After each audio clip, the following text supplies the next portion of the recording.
So we recently hit 100,000 subscribers on this YouTube channel, and to celebrate I asked you for your bookish questions, and we had so many amazing questions come in. So a huge thank you to everyone. Thank you for being here, thank you for watching and reading along, and thank you for helping to keep great literature alive. Thank you for being a part of the conversation. And I would also like to say a huge thank you to patrons and members of the Hardcore Literature Book Club. I appreciate you all, and I'm so grateful that we have such a lovely community here centered around the great books. So let's get into the show. We'll try to answer as many questions as possible, and let's dive in with the first one. Okay, we have a wonderful question from Ken about my favorite topic. Ken says, "Congratulations on achieving 100k, Ben." Oh, thank you so much. We all know how passionate you are when it comes to the Bard, but my question is, which do you prefer the most, Shakespeare's comedies or his tragedies? Thank you for reawakening my love for reading, especially helping me to appreciate classic literature.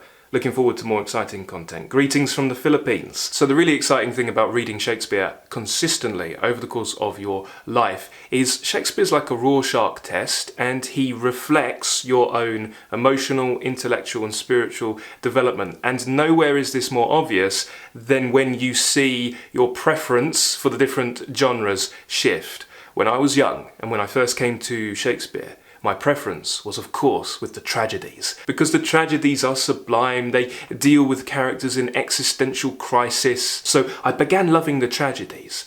But then, as I got a little bit older, I started to prefer the comedies, and I found that the comedies soothed me more when I was going through a difficult time. And so I would read the tragedies when I was in a great mood and life was going well, and I would read the comedies when I really needed it. Now, many have said that Shakespeare's comedies are actually crueler than his tragedies, and his tragedies are funnier than his comedies. It's certainly true that Shakespeare loves to bend and blend genres and subvert generic expectations, and indeed, many of his tragedies at the beginning feel like a comedy, whereas the comedies start out feeling rather tragic. But here's the thing, recently my favourite genre is without a doubt Shakespeare's histories. We've been reading the works of Shakespeare this year at the Hardcore Literature Book Club, and the most profound reading experience for me this year was reading the procession of English histories, particularly the Henriad. And by the time we got to Henry IV Part 1 and Part 2, I really understood on a visceral level what Hesketh Pearson meant when he spoke of the Falstaff cure. Hesketh Pearson, in his biography of the Bard, spoke of languishing in a Mesopotamian hospital bed during the First World War, and he thought he was going to die.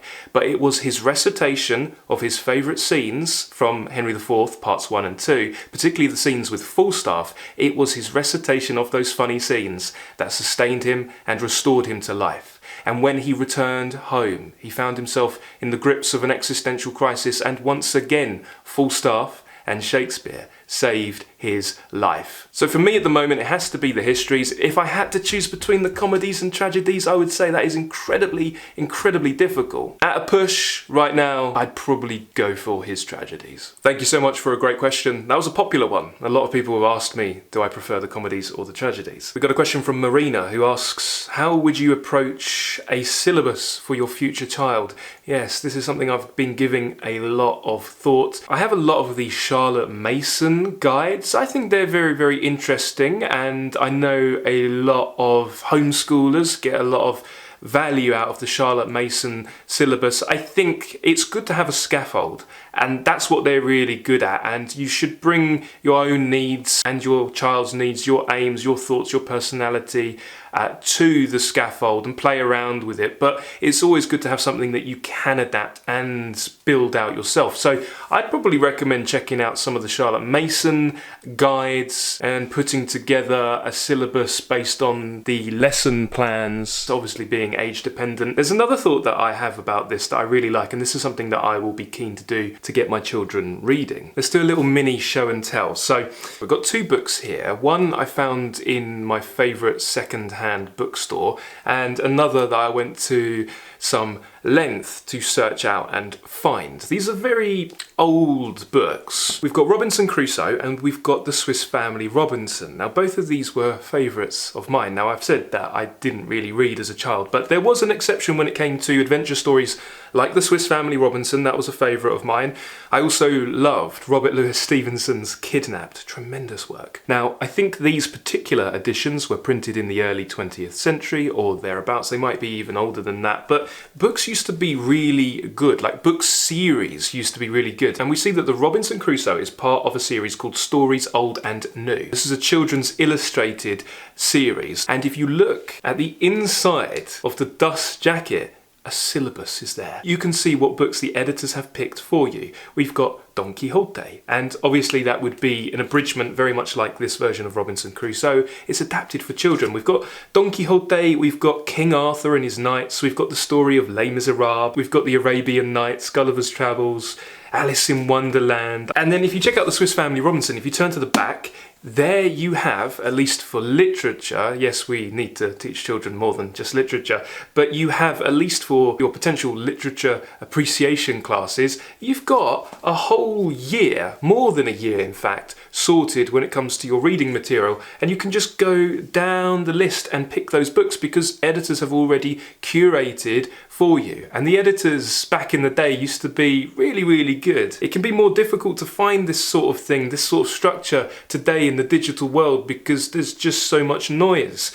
But here, if we reduce our syllabus down, at least for our books, to what's chosen in a particular series, then you'll have some pretty good books to read. You can see that this series is the prize library. Obviously not in print anymore. Usually the best things are no longer in print. What do we have? We've got Grimm's fairy tales, we've got Little Women, got Robinson Crusoe again, we have 20,000 Leagues Under the Sea. So I think working from a scaffold, working from a structure is a really good thing. I would also be picking, if we're talking about books, I would be picking the books that I wish I'd read when I was younger. I would end the day, every day, with story time, and I would make a big ritual about it, yeah?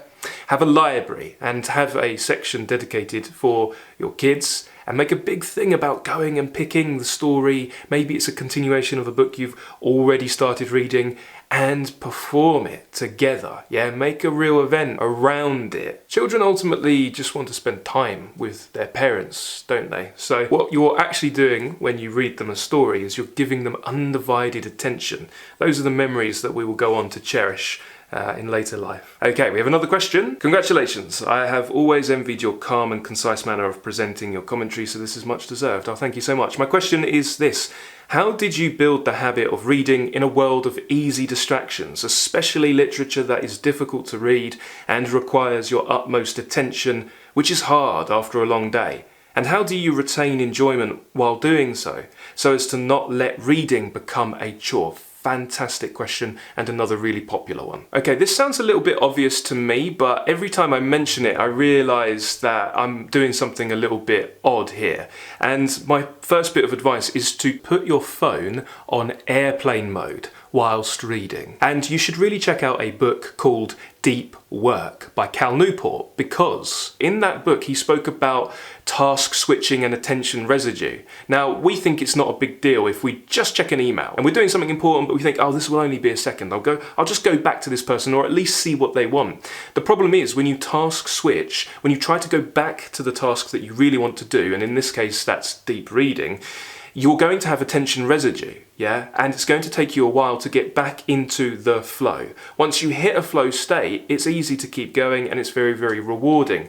But it takes a little bit of effort to hit that flow. And if we hit that flow and then pull ourselves out of it, there's no guarantee that we're going to hit that flow again. So Deep Work is a really great book to check out. You can train yourself to batch the things that are most important to you, like reading difficult classic literature, yeah? And you can build up blocks and train yourself. So begin by just giving yourself 5 minutes to read a difficult book where you just do that and nothing else, and put your airplane mode on.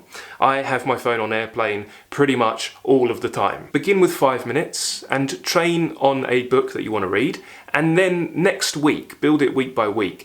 up the concentration block to 10 minutes. Go somewhere quiet, have a pen, even if you don't use it, just having it beside you will set the intention to read thoughtfully and mindfully, and try for 10 minutes. The week after that, you see where this is going, try for 15 minutes, yeah? And keep building it up. Once you hit blocks of 40 minutes, you don't actually have to go beyond that. 40 minutes is perfect, and we might even say it's ideal to work in blocks of 40 minutes to an hour and give yourself a little break between the blocks, 5-10 minutes to get up and walk around and that sort of thing, have a drink. I also try not to bring devices into the bedroom, so I just have a stack of books by my bedside. And that makes it easier to reach for the book rather than the phone, because if the phone's there, it's an easier pleasure and you can scroll. Whereas if the books are there, you might think, oh, go on then, I'll do one page. And it all begins with one page, yeah? Minimal effective dose. If you tell yourself success looks like reading one page, then anything on top of that is a bonus. And hey, many people have gotten through some big works like Moby Dick and War and Peace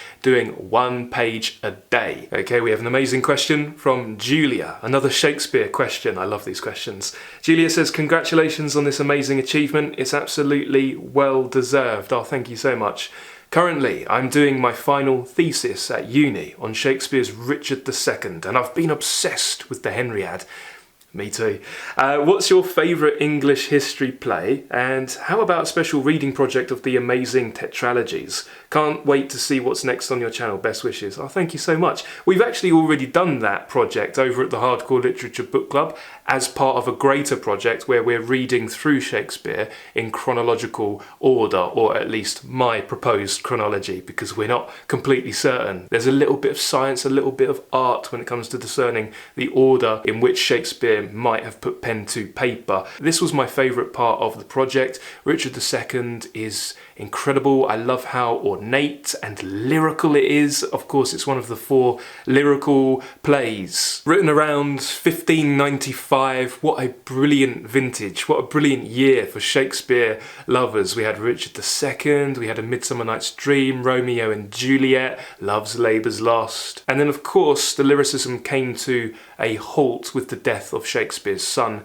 Hamlet. And we can see that. And then we get Henry IV, parts 1 and parts 2, and we see that the lyricism's not there anymore. His writing became more mature and he started to really flesh out his prose and write the best prose in the English language. Those plays are beautifully balanced. There's pathos there, there's a lot of sadness there, there's a lot of pain, but there's a lot of comedy too, and there's a lot of gallows humour. And of course we have the inexhaustible Falstaff, and we also have one of my favourite characters, Prince Hal, who then becomes King Henry. And Julia, you're definitely not alone in loving these plays so much. Readers who followed along have said, like me, that this was a highlight of reading Shakespeare. My personal favourite English history is very difficult to choose because I think the histories are best appreciated as a sweeping saga. Yeah, follow it all the way through. I love it.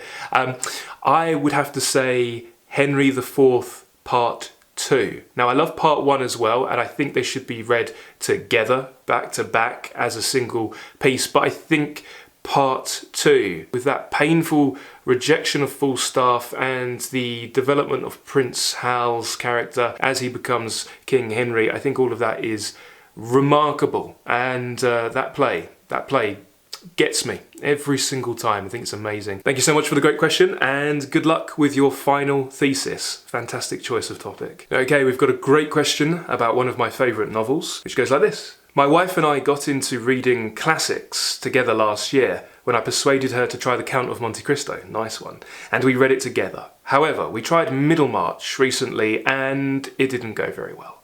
We enjoyed the characters and the story was engaging, but the style of writing killed it for us. Eliot just keeps throwing in obscure references and we kept interrupting the reading, trying to understand or Google the reference. On top of that, she can be quite verbose and perhaps overly flowery in her style at times, which can be a bit distracting. Any advice? We're moving on to something else for now, but we could consider going back to Middlemarch if there's a better way to get through it. Well, firstly, I think it's absolutely wonderful that you and your wife are reading together.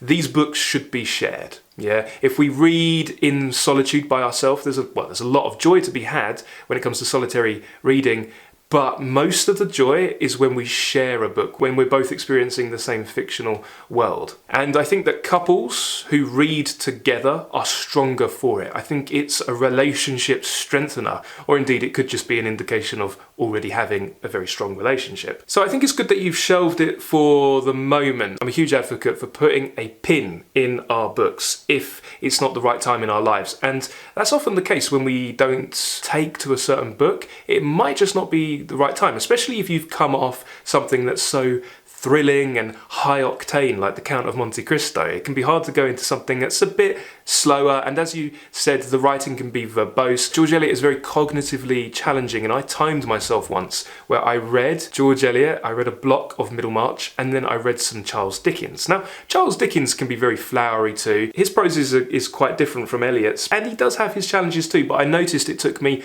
twice as long to read Eliot than Dickens, and I needed to concentrate more. So she is a bit more difficult. The first thing I would ask is, did you make it to book 3 in Middlemarch? Because I absolutely adore Middlemarch, but I found that the book didn't take hold of me and I didn't really care for the characters as much until book 3. If you've made it to book 3 and you're still having some difficulties, then yeah, definitely shelve it for a little bit. If you didn't make it to book 3, I would say try to get to book 3. A good audio companion is always worthwhile. Juliet Stevenson has a very good narration. You can listen and read simultaneously. My top piece of advice is to read Middlemarch serially. So don't binge it, don't try to get through it in an allotted time other than the original publication schedule. Follow that, because Eliot published Middlemarch in instalments over the course of a year, and there's something to be said for slowing down with that book and living in the world a little bit. And so you'll have that time away from the book baked in if you follow the original publication schedule. And we have a read through, we have a lecture series that followed the original schedule over at the Hardcore Literature Book Club. I'm personally gearing up for a reread, a serialised reread of Middlemarch again myself. But if you're still having trouble with George Eliot, I would recommend a lateral move of sorts. You could pick up some Tolstoy, yeah? Anna Karenina, for example, yeah? So you've got domestic dramas, but as one of my friends puts it, you've got the Russian flavour of Tea Party and you've got the English flavour of Tea Party. And I think if you don't take to the English Tea Party or domestic drama instantly, there's a chance that you will take to the Russian version. So you could go to Anna Karenina, and then once you've read Anna Karenina, you could bring everything that you most likely are going to love from Tolstoy back to George Eliot. And it might also be interesting to have something of a cultural comparison. But please let me know how you get on, and thank you so much for the amazing question. Okay, the next question's from Karen over at the Hardcore Literature Book Club. Would you rather know one book intimately or 100 books more superficially? For me, it would have to be one book, and that one book would have to be the complete works of Shakespeare. I think the King James Version of the Bible would be a good contender, or indeed the complete Mahabharata. It would of course be a shame to not be able to read more books, but it's that caveat, know one book intimately or 100 superficially. If the difference is between knowing something or someone intimately or superficially, then I'll go for the intimate acquaintance, and I'll go for quality over quantity every single time. I used to read voraciously. I used to read hundreds of books a year, although I cannot today consider what I used to do reading, because I just used to glide through those books in order to tick them off a list. And I realised at the end of the year, one, I couldn't even remember more than half of the books. I couldn't remember most of the books, couldn't tell you what they were about, but I also felt empty and hollow, and I noted no intellectual or emotional growth. And so at the end of that year, I did something drastic, and I told myself, well, what if you had half a dozen books to read? What if you had to take a good couple of months over each book and really get deep into them? I got rid of all those books that ultimately didn't excite me, and that's when I started to notice some extraordinary growth. And by the end of a year, where you've read half a dozen books deeply, you will think that you had an amazing year. If your year looks like Tolstoy and Dostoyevsky and Dickens and Jane Austen and Charlotte Bronte, maybe Thomas Hardy thrown in there as well, and maybe a handful of poetry, if it just looks like that, then that's an extraordinary Yeah. I say all this, however, but ironically, I'm not actually a monogamous reader. Now, I am monogamous with my deep reads. I typically just have one book that I'm reading deeply. But I do read multiple books around that book, and I'm quite polygamous when it comes to my reading habits, and I know that doesn't work for everyone, but it works very well for me, and I'm typically reading a lot of books because the majority are actually rereads. But thank you so much for the great question. Aaron over at the book club asked me what my fondest literature-related memories are, my memories abroad, as he recently came back from a literary expedition in Paris. Do you know, I've travelled a lot, really extensively, and I've lived abroad for pretty much all of my adult life until very recently, but I can't say I've done as many literary expeditions as I would like. I did take one very recently in this country, in England, and I went to Shakespeare's birthplace. I saw the house where he was born and raised, I saw his grave, and I must say that really did feel like something of a spiritual pilgrimage, and I found it to be a really rewarding thing to do, so I'd like to take more. And this leads me into another question from Michael, who says, "Congratulations, Benjamin, your channel often feels like a second home." Oh, thank you so much, that's really kind of you. I have two questions. One, which piece of literature gave you the worst case of book hangover, and how did you overcome it? Two, where in the world would you go for a literary tourism trip?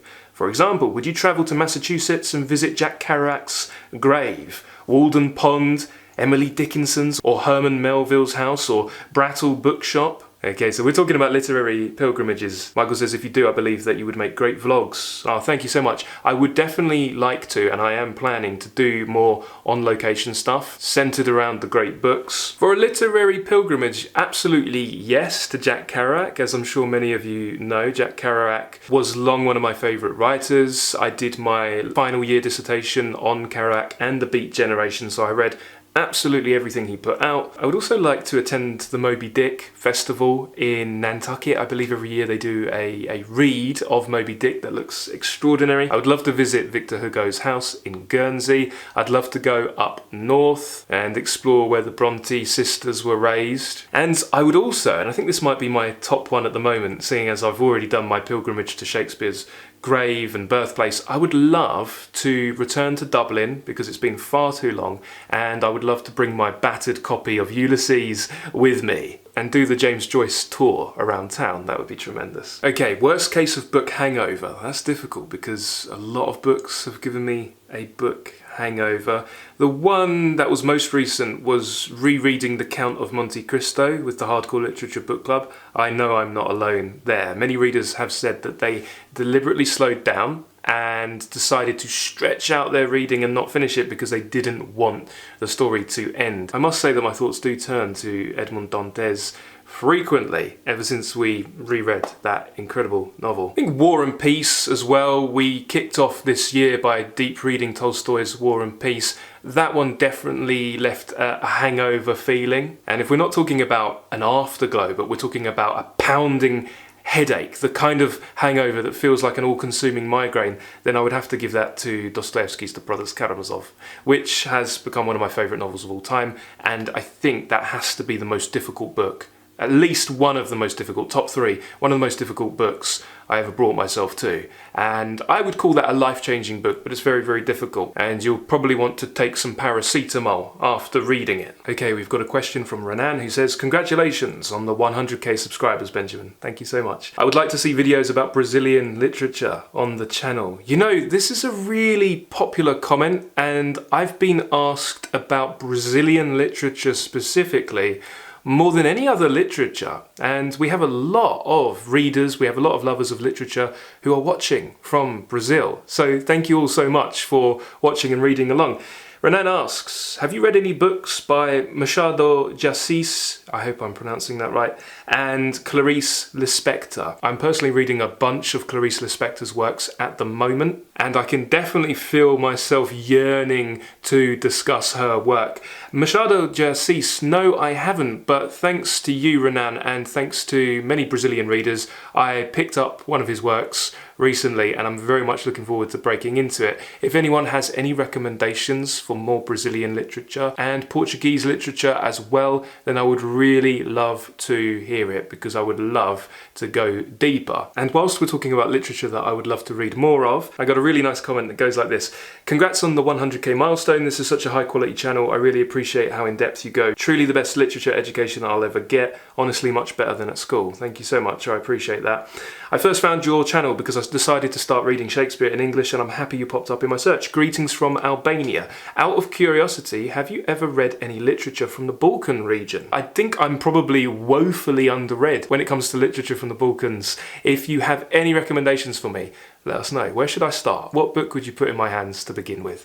And thank you so much for watching over in Albania. Okay, we've got an amazing question from book club member Jonathan, who has recently been reading James Joyce's Ulysses. He came up with a really fun little exercise for readers who got to the end of Ulysses, and the exercise is to rank your favourite episodes. And Jonathan wanted to know what my favourite 18 episodes were. Now, I won't rank all 18 of them, but I will talk about this more in depth at another time. I'll give you my top 5 episodes in that extraordinary novel. This is rudimentary and just based off my recall from my last reading, but I would say my favourite episode might be the Ithaca episode, because this is such a climactic part of the book. This is the episode that also gives one of my favourite lines: "The heaven tree of stars, hung with humid night blue fruit." Isn't that beautiful? After the Ithaca chapter, the one that's really contending for top spot, and actually might also be my favourite, is the Oxen of the Sun, because you see the development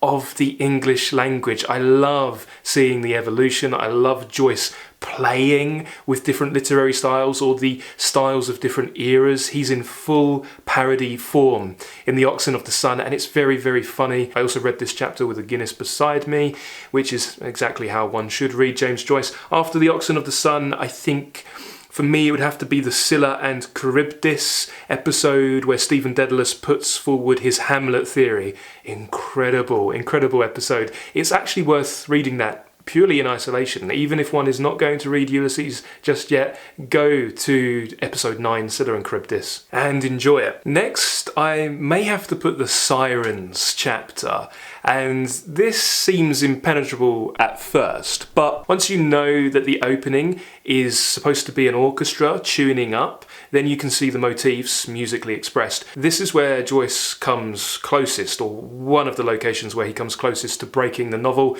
Actually, we could say that he did that relentlessly throughout the whole thing, but certainly he tried valiantly to take the novel to the condition of music in the Sirens chapter, and I think it's extraordinary. I also, of course, love the Penelope episode right at the end, where we get Molly Bloom's interiority. Extraordinary stuff. I think some honourable mentions would have to be Circe. I also really love Hades. I love the funeral scene. I love Proteus. I love Stephen Dedalus's stream of consciousness. And I really love Calypso, just because it introduces Leopold Bloom. But indeed, how can one choose a favourite? It's a really difficult one to consider. But thank you so much for the great question, Johnny, and I'm glad you enjoyed James Joyce's Ulysses. Okay, next question from King Crusoe, who says, "Hello Ben, thank you so much for the content you make on great literature and being such a great resource for it when not many other channels cover it so well, nor so deeply." Oh, thank you so much, I really appreciate that. My question is perhaps, what would a list of your top 3 authors of all time be, and then your top 3 works by each of those authors? What would that look like? I've heard much of your praise for many books over the last couple of years, but I would love to get a grasp of your own personal canon of sorts. Thank you so much for the content. That's a fantastic question. I know I've said before that I've been planning a top 100 books, and that's been a long time in the making, but it's something I definitely want to put out, and I've been putting a real extraordinary amount of thought into that. So hard to choose just 3, but absolutely Shakespeare has to be there. If I can't read all of his works voraciously and endlessly, then the top 3 works would be Hamlet, which I think is potentially the greatest literary achievement of all time, or definitely in English literature. Then King Lear, we could say much the same thing for King Lear, and then Henry IV, parts 1 and 2 together. Those would be my top 3 for Shakespeare.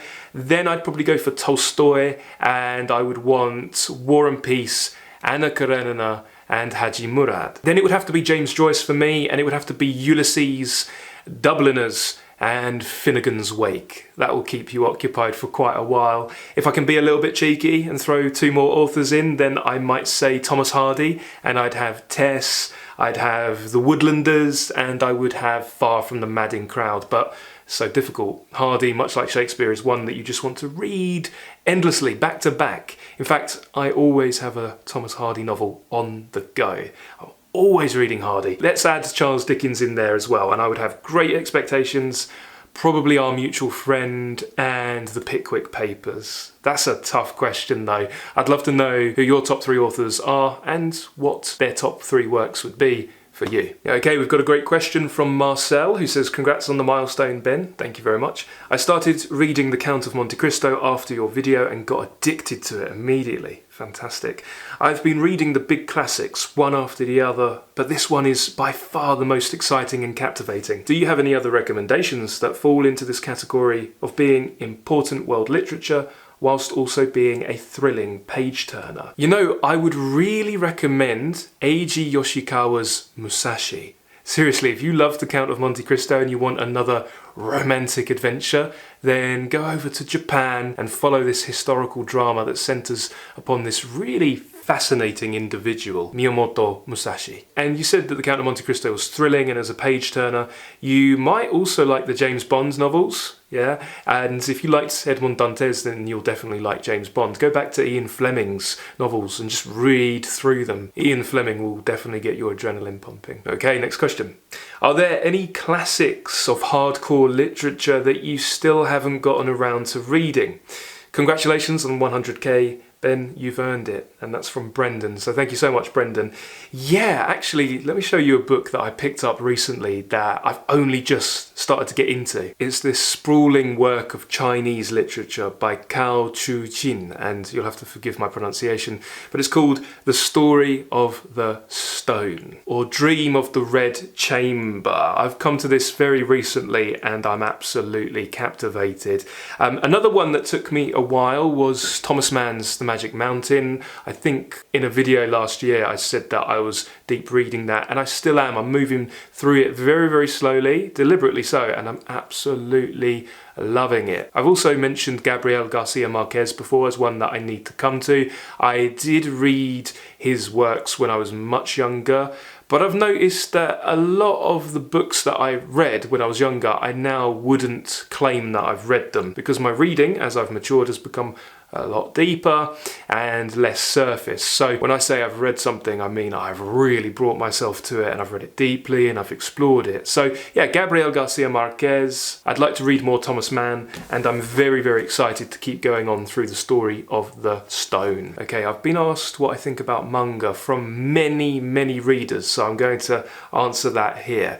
My thoughts on manga are, I am hopelessly addicted to the art form. I first got into manga just after graduating from university. I went to live in Japan and I was introduced to One Piece for the first time. I actually brought some volumes of One Piece back home with me and gave them to my sister, who became immersed in the world and became addicted to it as well. I found that following these stories was a tremendous way to get my Japanese literacy up. It really helped improve my ability with the language, because these stories are just fiendishly addictive, and there's something for absolutely everyone. Yeah, there's horror stories, there's sports stories, there's romance stories, there's slice of life, there's comedy. I've said that at the moment I'm reading Vagabond, which is absolutely brilliant. And when you follow your favourite manga artist or you follow a series, you're getting the effect that readers back in the day would have gotten when they followed along with Alexander Dumas or the latest Charles Dickens. You're reading in serial form.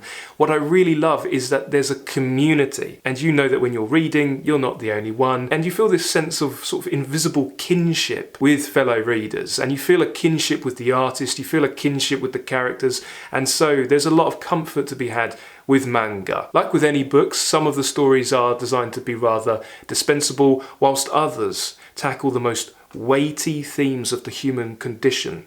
There are some really profound stories in the medium that will push you to tears, they'll move you to contemplation, to contemplate where you are in your life. There are manga series that will help you keep going when life gets tough. I think it's an extraordinary art form, and I think absolutely everybody should try dipping into the medium and see what they think. Okay, we've got a question that was one of the most popular questions. So many readers have asked me this, so I'm going to answer this here. The question is, have you considered doing a deep dive for David Foster Wallace's Infinite Jest? Have you considered doing a how-to, and have you read it? Have you enjoyed it? The answer is I have read it and I have reread it. I was reading Infinite Jest and much of David Foster Wallace's other works around the time that he very sadly took his life. I remember the time very, very vividly. I can absolutely confirm that we will be having some special content for Infinite Jest in the not too distant future. And I'm curious, because this was such an extraordinarily popular question, I'm really curious to know something about readers who asked this. Because I think when people ask about how-tos, they're either asking about a work that they would love to approach, but maybe they feel is a little bit daunting, so they haven't read it yet.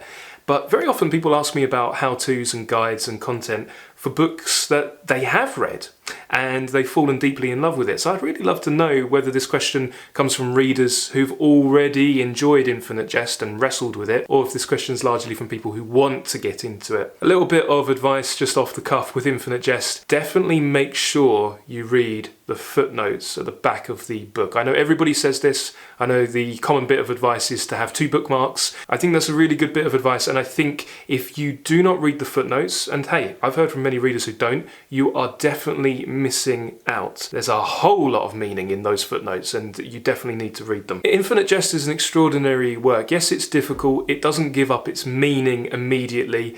It makes you work for its meaning. And David Foster Wallace was very vocal. You can search out his interviews on this. Very vocal about wanting to make readers work. Yeah, he loved difficult pleasures. But the thing is, yes, Infinite Jest is difficult, but it's not impenetrable, and it does reward that difficulty. As long as you make the pact with David Foster Wallace and you say, okay, I know you're going to make me work, but as long as you do your best to work at it, slow down, you will be rewarded. And that's a book that has a river of pain running through it. There are a lot of really profound and poignant passages that will stay with you in that book. And ultimately, it's actually really funny as well. It's a complete joy to read once you break into it. But yes, absolutely, we will be talking about Infinite Jest in the not too distant future. So thank you to everyone who asked that question. Okay, we've got a great question from Danny, who says, I'm a music and art teacher, and I've noticed that the vast majority of the young people I work with do not read at all. And if they do read, they seem to never read classic literature at all. How would you, as a teacher or friend, encourage young people to pick up a classic novel or develop a reading habit instead of consuming digital media all the time? Fantastic question, and this is a really popular question. I get asked some variation of this question very regularly. This is a very difficult question because ultimately you can't really make someone do something consistently that they don't want to do. What we need to talk about is how to create intrinsic rather than extrinsic motivation. Now, both are good, but intrinsic motivation is when you feel that passion, that motivation, that desire to do something from within. We are intrinsically motivated to do things that we find personally meaningful. Now, it all has to start in early childhood, and I think role modelling is key with absolutely everything. We learn from others. We learn by copying what we see our parents do, or our primary caregivers, or those in positions of authority that we respect. Children who are raised in a household where the parents are reading, they just see their parents reading. That's the atmosphere. Their dad or their mum or whoever their primary caregiver is takes a book down of an evening. Yeah, it's part of the home. This is the same with exercise. If you see your parents exercising, then you're more likely to exercise. Now, a lot of parents, a lot of teachers will say, do what I say, not what I do. And it doesn't work like that. I would say that one of the main things that prospective parents should do in anticipation of having children is to create and sustain a solid reading program for themselves. Same with exercise. And as a teacher, without a doubt, the most influential teachers in my life were teachers who you'd come into the classroom and they would have a book open in front of them. They'd be immersed in a book. But one of the biggest obstacles today, as Danny has pointed out, is definitely the digital world. We are seeing digital addiction on a global scale, and it's only going to get worse. It's only going to get more difficult to contend with. I do feel for the younger generation who were brought up with smartphones, with digital devices. My generation didn't have any of this growing up. The internet was incredibly rudimentary and smartphones weren't a thing. Instant access wasn't a thing. You couldn't just get hold of someone 24/7. You couldn't look up anything you wanted. You couldn't scroll. And so when the digital revolution really started to take off, it was a little bit easier to acknowledge that these are tools. Similar to our minds, we sometimes let our thoughts run amok, yeah? Our mind, our reason, that's a tool that we should use, but sometimes we identify ourselves with our mind rather than using it as a tool. And this is happening with the digital today. We've become intertwined, interconnected with the digital world, and it has become an extension of us. And it's very difficult to acknowledge today that these digital devices are just tools, and they should be tools, and we've lost connection with the natural world. There's a lot of talk today about diminishing attention spans, and many people think that these digital devices, smartphones, instant streaming entertainment is to blame for our diminishing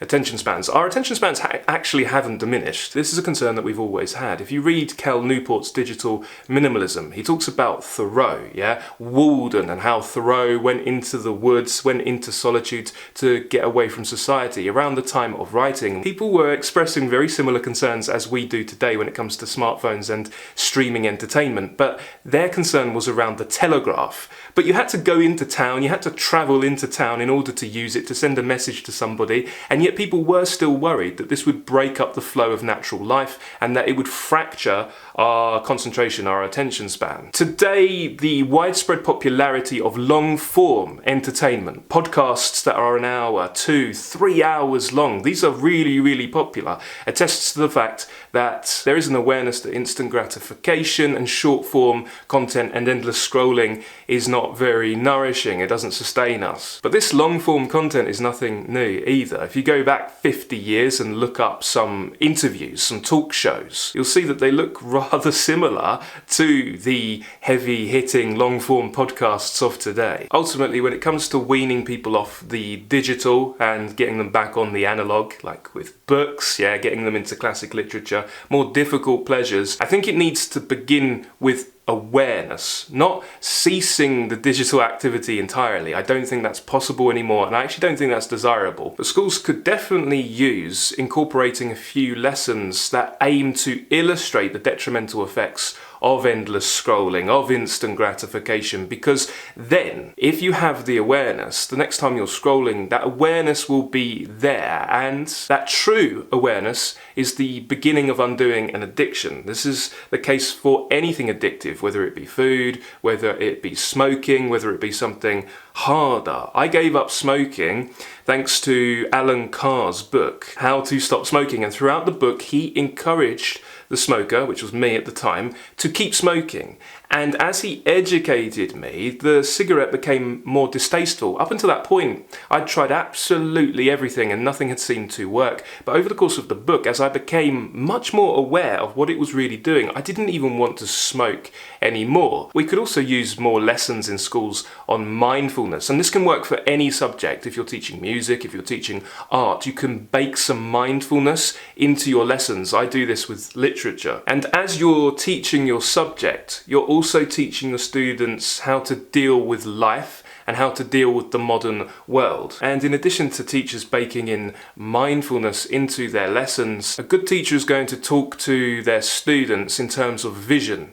What is the vision for the student's life? Where do they see themselves going? And this is intrinsic motivation. What do young people want for their life? Well, maybe they want an adventure, a hero's journey. Maybe they want to find a partner and have a very fulfilling relationship. Maybe they want fulfilling friendships. Maybe they want a career where they can be worthy of respect and make a difference in the world. And a good teacher will locate the intrinsic motivation of their students, and it's going to differ, but generally we all kind of want the same things in life and speak to that intrinsic motivation when you're speaking to them about literature or convincing them to pick up a book. Whenever we wrap up a read-through and lecture series at the Hardcore Literature Book Club, we have some debriefing questions, and one question that I like to ask readers is, how would you get another reader reading this book? And what advice would you give to facilitate a meaningful reading experience? And over the course of the series, we've of course been intertwining the book into our lives and bringing our lived experience to bear on the work. We live the great books. And so what we find when we ask that question is the answer isn't what the book is about. It's not a synopsis, not really. It's an answer that goes right to the core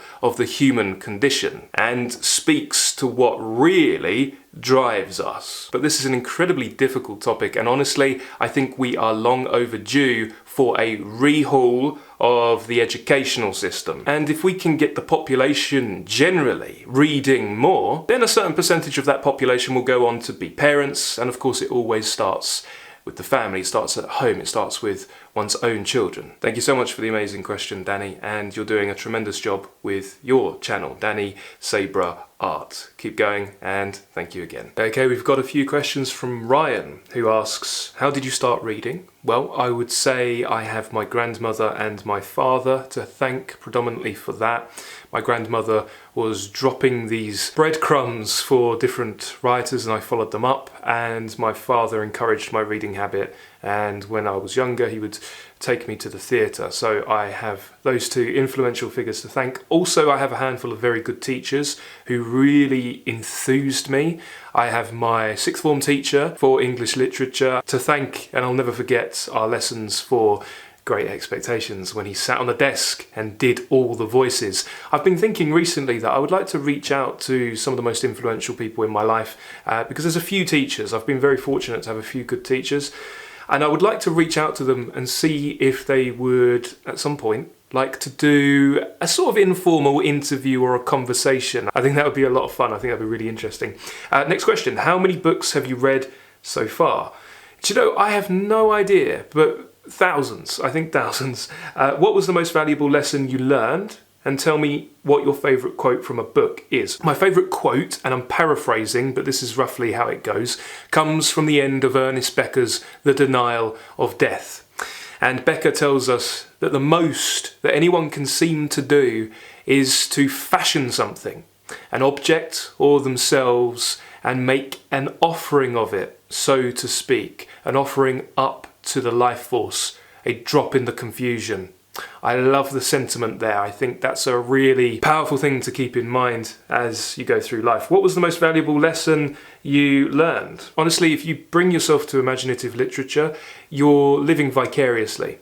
And you have to identify with a lot of characters, a lot of people that maybe you wouldn't typically want to identify with. The most powerful lesson I've got from my deep reading is truly understanding on a really human level, a deep level, understanding that my point of view is just one and is quite narrow, and that the world is comprised of so many different points of view. Deep reading has given me the gift of being able to see things from the point of view of other people. It's really helped my interpersonal relationships, and it's helped me to relate to other people. And for that alone, I will continue to read in this powerful way for the rest of my life. Donald says, I've been reading David Copperfield and have taken your advice to use the novel's serialization schedule. Oh, that's marvellous. So I read 3 chapters a week, work on another writer until the following Monday, then another 3. I love reading like this. It's so exciting. Donald says, my question is, what kind of English poetry would be good to read for a high school special education class I work with? We're trying to build vocabulary along with cognition and fluency in reading. So far I've done The Tiger by Blake and The Owl and the Pussycat by Lear. Any other suggestions would be great. Fabulous choices. Yeah, I would actually recommend an anthology edited by Harold Bloom, Stories and Poems for Extremely Intelligent Children. It's a very, very good anthology, and it's broken up by season. So you've got stories and poems for summer, for spring, for autumn, for winter, and Harold Bloom is a marvellous editor. He's a fantastic curator. The Owl and the Pussycat by Edward Lear is in there. I think William Blake is in there. And I think if you've chosen those two poems, which are brilliant choices, there'll be much in there that will work very well with your special education class, Donald. And I think you're doing an incredibly admirable job. Thank you so much for the great question. Hazel at the Hardcore Literature Book Club has asked me a question that I've actually got this question quite a lot. Why take the dust jackets off?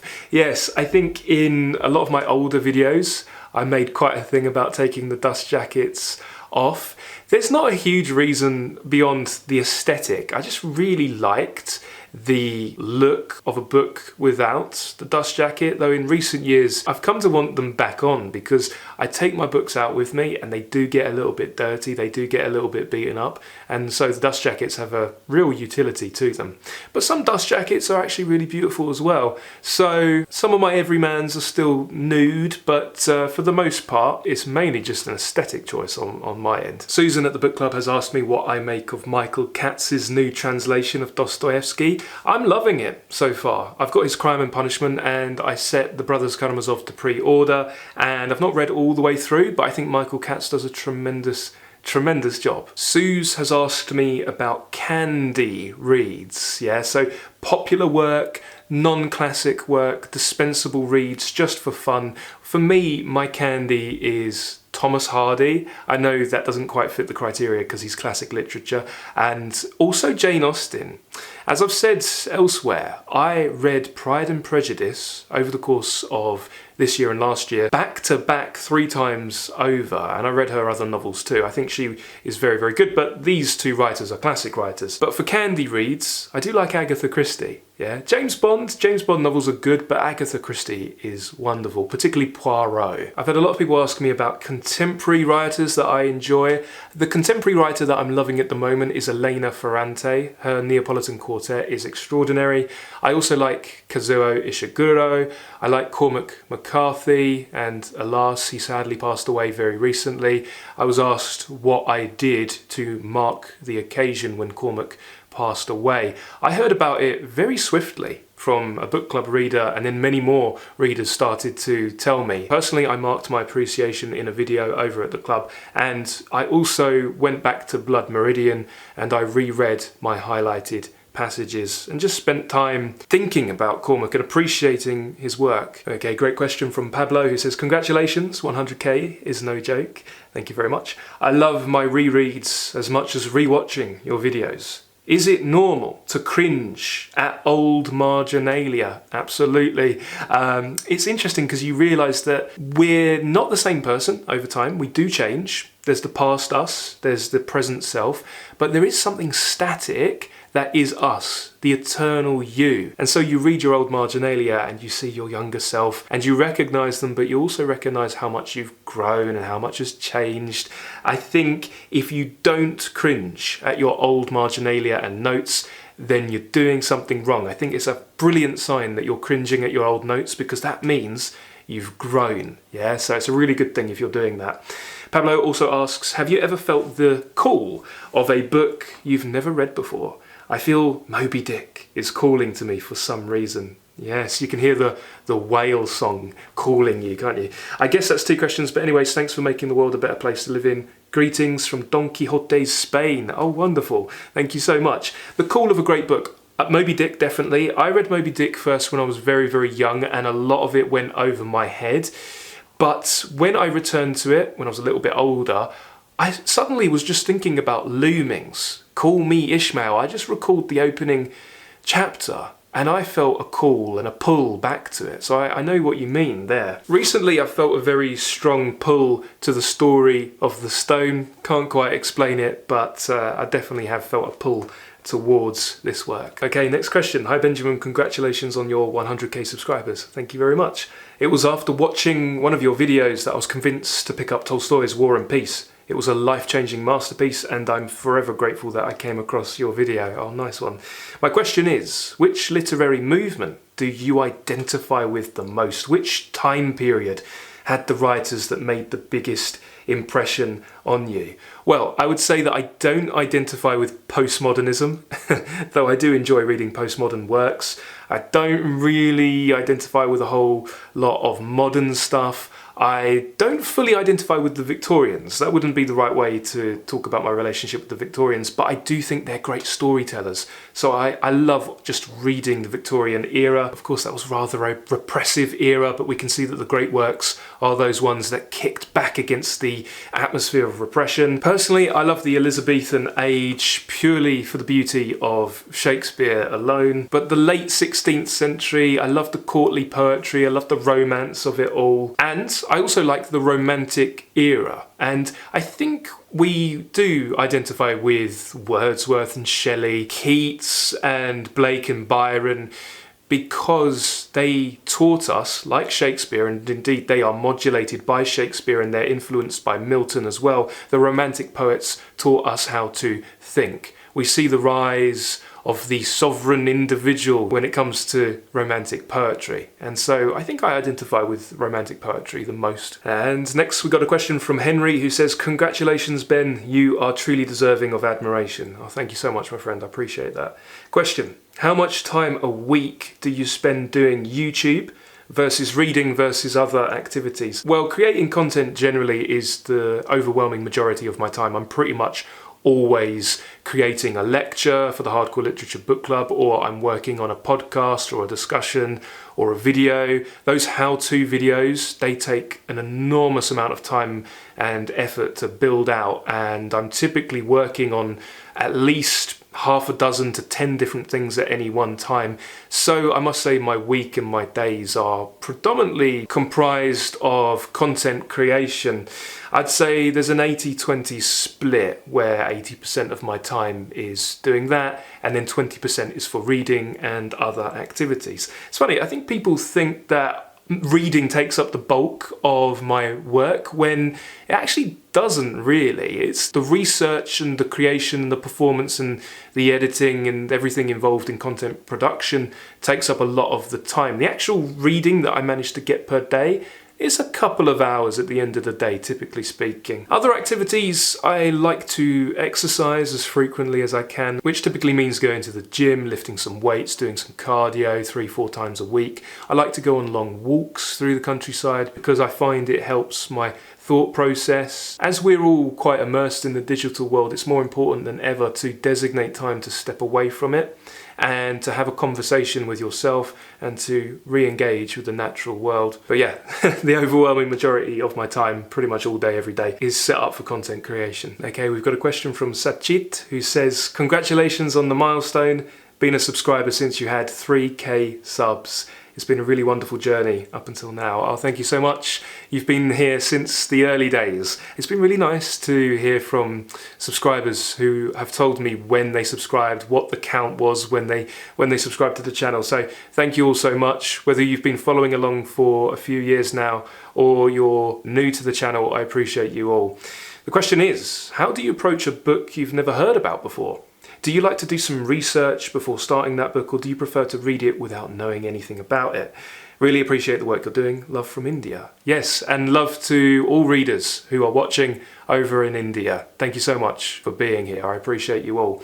Research before reading a book. I do like to come into a book relatively fresh. And as many people have likely noted, if you get like a Penguin edition of a book or an Oxford World's Classics, the worst thing you can do is go into the introduction if you want the story to remain unspoiled. Now, with great literature, if you've protected yourself all this time, you might want to keep some secrets. But I do think as well we don't really read great literature for the surprises to find out what happens. We read for the sentiment, as Dr. Samuel Johnson said about Richardson's Clarissa. But I like to go in fresh regardless. I like to try to make up my own mind and get my own bearings for a little bit, and then I'll start to wade outwards and I'll start to look for documentaries, I'll start to look for books, history around the time. Biographies are always good. If you want to understand an author, get a good biography. And if I'm going really, really deep, I'll pause. Anything that gives me pause, whether it's a word or a concept that I don't understand, that I'm wrangling with, I'll zero in on that and I'll explore from there. And basically I'll just take the scenic route through a new book and try to come to my own opinions on the work, which is always so rewarding. If you form a base of your opinions before you seek commentaries, it's always so rewarding to then go to a commentary and hear someone else pick up on the same thing. And you think, okay, great, cool. We've seen the same thing. That's always a really satisfying experience to have. Thank you so much for the great question. We have a question on non-fiction. What are some of your favourite non-fiction books of all time? Well, I like the essays of Montaigne. I like Marcus Aurelius's Meditations. I like the writings of Sigmund Freud and Carl Jung. And I like the critical essays of Harold Bloom, as many of you likely know. Next question. Your analyses of literature is head and shoulders above all others on BookTube. So this was an inevitable achievement. Thank you so much. The question is, what is your research process like? Also, what other forms of media have you given up? TV, video games, etc., in order to make room for reading. My research process. I begin by trying to connect with the first reader. And so I will reflect and think back about my first reading experience, and I'll locate the areas of a specific work that gave me difficulty, and then I will seek to start explicating, explaining, teaching around the topics that I needed to learn about myself. And I find that if anything gave me pause, then there must have been hundreds of other readers, thousands of other readers who paused over that same thing. And then what you're trying to do is you're trying to find the most difficult concepts in a work and make them as simple as possible. And you're always seeking to enhance the reading experience of a reader, and you also want to stimulate thought. You want to lead readers down paths where they can come to their own conclusions. The thing that I really like about the research process is the stuff that never gets mentioned, that doesn't make it into the video. Sometimes I'll record quite a bit more than what actually gets put out as the final cut, and I will deliberately remove material because I want to prompt readers and listeners to have those thoughts themselves and to discover those thoughts. So there's a lot of subtext in the lectures, the podcasts and the discussions, and you build that subtext by essentially over-researching. Research as much as possible. I think going to physical books, going to old books that are out of print is a necessity when it comes to building out these discussions. Don't just work from the internet, because although the internet feels sprawling, it's actually kind of small. It can be a little bit of an echo chamber, and the same opinions on the same books can sort of do the rounds, if you know what I mean. But if you go back to old books that are out of print and you engage with those critics yourself, you dialogue with them, you'll come across things that other people potentially may not have come across. But there's two different ways you can research when you're talking about imaginative literature. You can research thematically, so you can isolate core themes, and you might challenge yourself to be reductive and just pick 5 themes, and then you've got to orient your material around that. Or you might do a read through, and you will structure your explication, or at least I'll structure my explication on a sort of chapter by chapter basis. And what you're trying to do is get to the heart of a particular chapter and how that informs the rest of the book. But essentially you just need a lot of input, and you need a lot of engagement as well. So you want to read and research actively and really think about what you're coming across. And the finished result would be maybe 20% of what you've researched. Okay, we've got a question from Bob, who says, your channel is one of the best on YouTube, focusing on serious literature, and I'm glad to see you've reached 100k subscribers. Thank you so much, Bob. My question to you is, who are your favourite prose stylists? Ooh, James Joyce, Flaubert, and Virginia Woolf. Okay, next question. Congrats, dear Ben, by far the most informative and inspirational channel on BookTube. I find myself rereading more and more often as I age. Most new literature doesn't hold my attention at all. Question, what are your thoughts on missing out, or FOMO, with currently published literary fiction? All the best and happy reading. Fantastic question. I get a question like this quite frequently, fear of missing out. I noticed, because I did a video on the long list for the Booker Prize very recently, and I bought all of them, or as many as I could get my hands on. I got them on Kindle, I got the physical copies, and I tried valiantly to read many of them. And then I put the video together, and what I found was, and there were some gems in there, so I'm not really saying anything about this year's choices, but I do think it's useful to, maybe on a yearly basis, return to the contemporary scene, see what people are talking about. Now and then you'll come across a work that is potentially worthy of getting into the canon and will endure. I think of Lincoln in the Bardo from, was it 2017, when George Saunders won the Booker Prize? That was well worth picking up. I picked that up on the day it came out. But I think it's worthwhile going back to the contemporary scene, basically just to see what you're not missing. Again, the great novels of tomorrow, the novels that will be studied, are being written today. So there are gems to be found on the contemporary scene. But it is definitely really difficult if you're reading like Tolstoy and Dostoyevsky and Joyce and Shakespeare and Austen and the Bronte sisters back to back, to then muddle in some works that you have to read because they're important or they've been chosen for a specific award or whatever reason the publishers and the booksellers give. It can be good to go back to the contemporary scene just to think, you know what?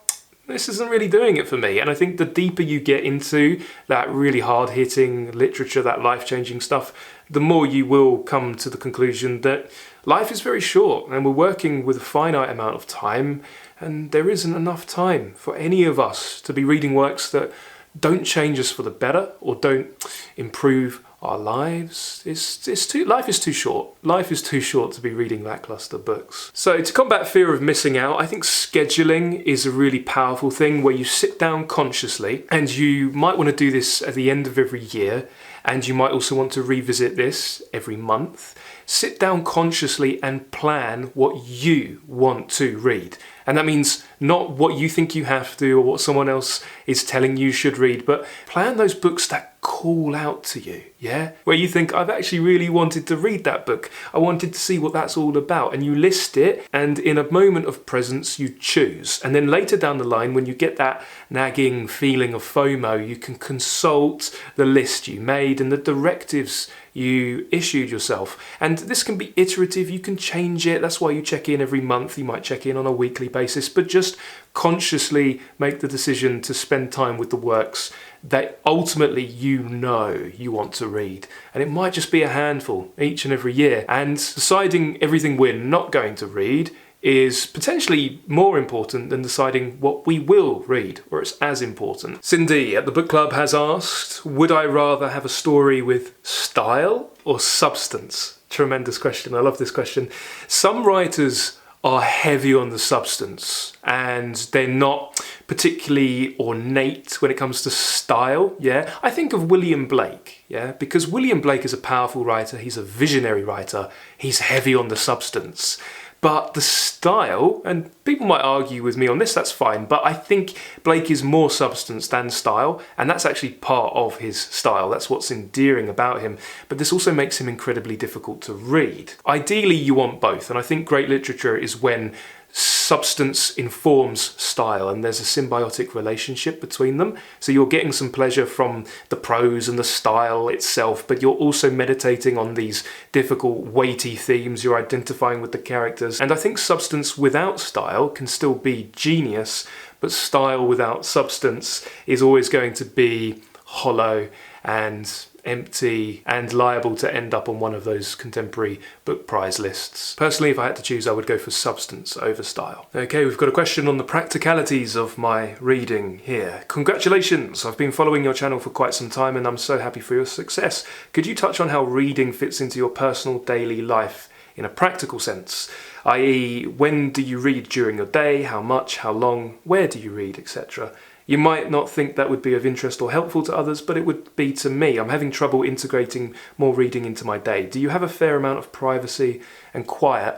I have quite a full-on schedule and I'm quite busy, and I do interact with a lot of people on a daily basis, but I do also enjoy some privacy. By design, I actually moved out of the city. I moved from London a couple of years back now, and I moved deliberately to the countryside in order to get more privacy, to get some solitude. But practicalities when it comes to reading, first things first, I always read with a pen. Now, if you're not used to doing marginalia, so writing in the margins, it's going to feel strange at first, but now it's gotten to the point where if I don't have a pen in my hand, that feels strange. Now, there are some writers that I will deliberately tell myself not to do marginalia for. I'll force myself to enjoy them without a pen. Thomas Hardy is one. I'm just always reading Hardy and I'm not making notes. I'm just enjoying Hardy. But I feel a bit empty when I don't have a pen in my hand, and I find it difficult to engage with a book if I'm not poised and prepared to start marking the page. And you can start in a really easy way. You can just underline things you like. You can put stars in the margin. Yeah, you can just write little notes to yourself. You can argue with the author, make it what you want, but read with a pen. That's really important. For many years, I've had a morning ritual where I'll read something uplifting. Yeah, it could be a bit of scripture. It could be poetry. But it's meant to get you going into your day with a sense of groundedness and presence. And it doesn't have to be too long, but first thing upon waking, once you've had a drink of water and all that, sit quietly for 5 to 10 minutes and just read mindfully. This ritual is not about clocking page numbers. It's about grounding yourself and going into your day with a strong intention. I do the bulk of my reading, however, late in the evening and before bed. I'll get into bed well before I actually want to be asleep, so that I can read for about an hour. And I'll typically swap between 1 or 2 books, sometimes 3. Sometimes if I'm really enjoying a narrative, I'll stick with it. Even if I'm enjoying a book, however, when I'm bringing my reading slot to an end, I will briefly dip into another book too, just for the variety. What I find with multiple reads is the authors start to talk to each other and start to inform each other, and you cross-pollinate your reading in a really exciting way. So I like to do that. I know that doesn't work for everybody. Now, I do have a personal reading program set up for myself and my own personal growth, where once a week I sit at a table and I give myself 30 minutes or so. An hour would be amazing, but that doesn't always happen. And I have a pen, I have a notebook, and I have the works, which are works of philosophy, and they're works of history, they're works about science, they're the great books that aren't imaginative literature, and I work through them and I wrestle with the books. What I do is I reread everything I read the previous week, and I look at my underlinings, and that serves as a mnemonic and a refresher, and you can really get to know the book if you do that. So you're constantly rereading. Another thing that I like to do is read and walk. And I used to do this when I lived in London, although that is a little bit dangerous. But here in the countryside, I will take Shakespeare outside with me and I'll walk through nature, and I'll also read aloud. I did this recently with As You Like It, and it was the most amazing reading experience, just sauntering through nature with a book in my hand. I absolutely adored that. And reading aloud is very, very important to me. And I find as the years advance, the more I just want to share these books with people, and that involves reading aloud. Even if I'm by myself, I'll read aloud, and the sound unlocks the sense. So that's how I read, and that's what works for me. Thank you for the great question. Okay, I've had a lot of questions about university reading, how to manage reading for fun versus reading for university. I've also been asked how to avoid burnout when studying literature, how to regain your passion. When it comes to reading for fun versus university, I like the idea of having dinner books and dessert books. I like the idea of treating the books that you have to read for your course, for an essay, as dinner. But you also have those books that you just want to read for fun. Yeah, it doesn't even matter that they're not on the syllabus. You just want to read them. Have them as your dessert. So give yourself an allotment for your dinner books, 10, 15, 20 pages, and know that once you've hit that quota, you can move on to the book that you want to read for fun. So I would say combine it a little bit, link them together. As for avoiding burnout when it comes to studying literature, and I've also been asked what I would do differently at Oxford, knowing what I know now, so I'm going to combine this answer. First things first, when it comes to avoiding burnout, the old adage of measuring twice, cutting once is very, very true. That means planning. You can avoid burnout by simply avoiding spending long periods in a state of overwhelm. And if you don't plan things thoroughly, and if you just approach the course ad hoc and you plan at the last moment, maybe the day before, then you might feel overwhelmed, you might feel anxious and concerned most of the time, and that will lead to burnout because it's not a good state to exist in. So I'm an advocate for planning out your whole year. and then plan out each and every month and get it as close to ideal as you would like it. That means you're building in rest periods and regeneration, stop points. Don't bloat out your calendar, your schedule with more than you can handle, or do not make your schedule look like you would need to be on form 100% operating at full capacity every single day in order to achieve it, because that's not achievable. You need to set very, very achievable goals. You need to build in rest points, and you also, whilst you're scheduling things in advance, and you can tweak your schedule along the way, you want to schedule in fun for yourself. Yeah, fun things, not just study, not just work. You want to schedule in little rewards. Otherwise, what are you working for? And when you are at university, especially when finals are coming up, you may find that you're deferring your life a little bit. And there's an irony there, because the reason you're at university is because you have a dream. And being at university might get you closer to that dream, that vision, that goal. But the things that you're deferring, the things that you say to yourself, I'll do that when all of this is behind me, that's a bad habit to get into. Now, there's much to be said when it comes to delayed gratification and, doing first things first. But we can also get into the habit of deferring our life and deferring enjoyment. And so you want to consciously schedule things that are going to make you happy and personally fulfilled as you're working along with the course. And don't make your studies the center of your universe. We can definitely fall into that trap. If that becomes everything to you and your entire world, then if you've had a bad day, your life feels bad. Whereas if you've got other things to look forward to and you have a bad day with your studies, that's just one thing that went wrong that day, but you have something else where you can win for the day, yeah? What would I do differently at Oxford, knowing what I know now? I've thought about this a lot. The first thing I would do is keep in mind a phrase that you might hear when you go to the gym. Yeah, when you're lifting heavy weights, gym goers will say, leave your ego at the door. It's so true. If you try to lift something that's way too heavy, you're going to do it with poor form and you're going to hurt yourself. But working within the zone of proximal development and lifting something that's just a little bit of a challenge, that's a good thing. How does this apply to our studies? Leave your ego at the door when you visit your tutor or the classroom or you attend a lecture. That means ask questions. Now, unfortunately, I was made to feel like a bit of a fool during my first year of university. I came from a state school background. I didn't have the education that a lot of my peers had, and I wasn't as well educated. But hey, I was there. We were in the same room, so I couldn't have been that dumb, right? But I was made to feel foolish for not knowing a fact. The thing is, you're not ignorant because you don't know a fact, because you don't know a writer, or you don't know the details of a certain story. That's not ignorance. You just don't have that knowledge. And it takes someone of real emotional development and character to acknowledge what you don't know and to ask for help.